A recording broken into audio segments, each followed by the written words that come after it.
Hello everybody, this is Toys R Us, and for this special figure showcase we're going to be looking at the new Netflix War for Cybertron trilogy Elita 1 figure. What we're going to do with this video, we'll have a quick look at inside the packaging, have a look at the artwork and stuff on that, and then right in the video I'll unbox her, take her out, we'll have a look at the contents that's inside, we'll have a look at how she looks in her robot mode and of course her alternate mode. There obviously wasn't an original Generation 1 figure of her. And she does pretty much look like an exact redeco of Arcee. So I've got the Arcee version, funnily enough, of Siege. So we can have a quick comparison with that. I know that there was obviously an Elita 1. It was either Power of the Primes or one of them, the Voyager class figure, which I've got, but unfortunately that's combined to make a combiner, so I can't compare with that. But here we go. Let's have a look at her. So we've got the nice artwork there.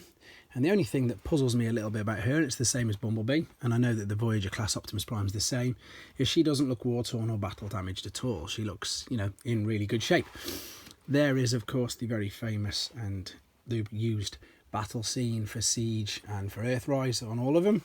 And there again we can see on the back that it's going to be 15 steps to transform her, or parts formers, if she's going to be a straight-up redeco of Arcee is. Let's have a look. Oh no, shell former, sorry, not a parts former. Parts formers are ironworks and things like that. Shell former would be.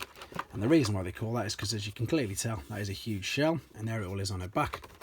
As you're about to see, if I pull it out, yeah, there's the huge shell on the back that we're on about, and it will pretty much encase and encompass most of the figure. While I'm standing that there, I'm just going to take the backing out, the instructions which we've got there. And then this is the most important thing for all of the War for Cybertron figures, and this is a much better piece than the Wheeljack one. Here is a piece of Teletran 1, but now this means that I've got all 10, so that's a good thing. So that means I can do a collection video soon with, of course, Teletran 1 built up. But there she is in the box. In fact, no, I will stop the camera, because I know for a fact that when I come to pull her out of this clam, it sometimes completely detaches everything. So I'm going to come back with you right now, and she's going to be out of her casing.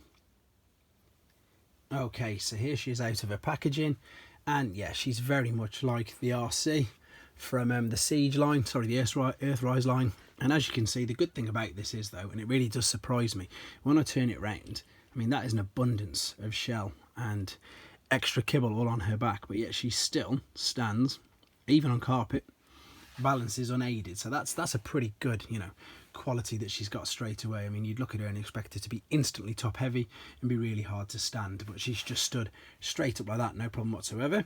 Before we have a quick look at the articulation and stuff, there is of course Arcee. So obviously, yeah, they've retooled around the chest and the head, but it looks everywhere else very, very similar, just a bit of different colours as well. But I like the Arcee figure. Let's see if we like Elita 1 exactly the same. So, as I say, same with Arcee, you've got the articulation in the knees, in the ankles, hips, thighs, wrists, elbows, everything. And the other good thing as well is I know that this, if I can carefully do it, you can take this off as well in two different places. You haven't got to have the huge amount of kibble that's on her back.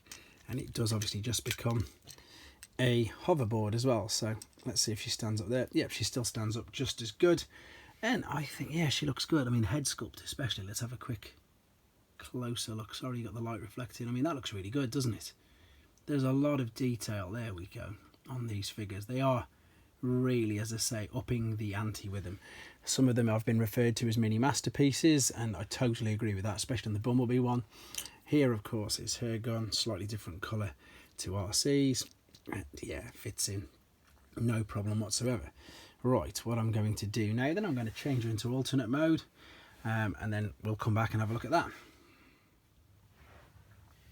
So here we go, we've transformed her into alternate mode, and again, as I say, you can see now totally why this is known as being a shell former, because that's it, everything fits nicely, snugly. Well, say nicely, it can be quite tricky and a bit awkward to fit everything inside. Exactly the same as Arcee though, I definitely will not be displaying her in this mode. I don't think it looks okay. I mean, it looks like a futuristic vehicle, which is obviously what they're aiming it to be. But I think the robot mode, and especially the detail on the face sculpt, is much better. You'll find that when you're trying to transform it, you'll perhaps knock this off, which is fine because it does come off. and of course you can attach the gun underneath as well, and of course on the bonnet. But otherwise, there's the alternate mode. That's exactly what it looks like.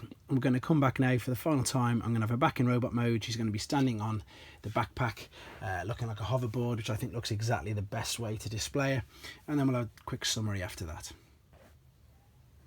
So there we go. As you can see, she's back in the robot mode, and her backpack is now a lovely looking hoverboard.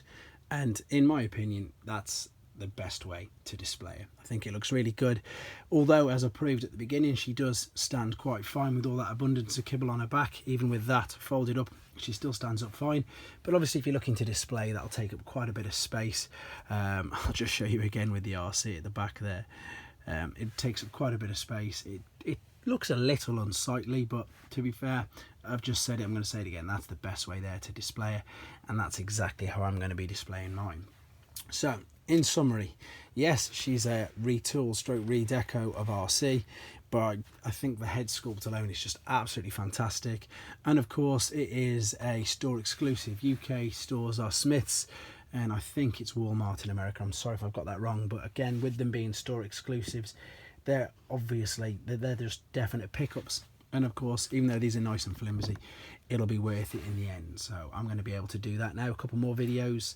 I've done all the deluxe. I'm not yet lucky enough to be able to find any of the Voyagers, but as soon as I find them, I've got a couple of Christmas tips from some of my clients, so I'm going to be able to get a couple of the Voyager figures as well, and I can then show you them. But for the meantime, there she is, Netflix War for Cybertron Elita 1 deluxe figure.